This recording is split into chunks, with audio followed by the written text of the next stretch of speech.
কলমাকান্দা আছি মনোমুগ্ধকর পরিবেশে। এই যে কলমাকান্দা, এটা হলো কলমাকান্দা ব্রিজ।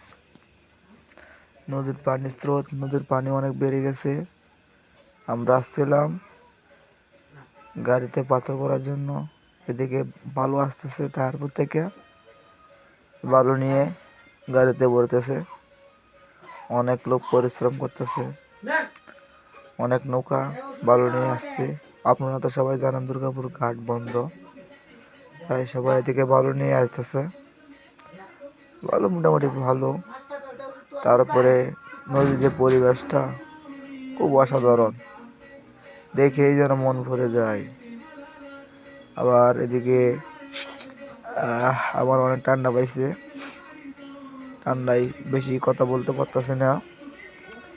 নদীর যে স্রোত দেখলে মনটাই অন্যরকম হয়ে যায়। অনেকক্ষণ সময় ধরে বসে রইলাম, বসে বসে ভিডিওটা বানালাম। এটা নদীর ওই পার অনেক নৌকা যাচ্ছে আরো। এগুলো হলো আপনার সুনামগঞ্জ তায়ারপুর থেকে বালু নিয়ে আসবে, তারপর আবার এখানে এসে আপলোড করবে।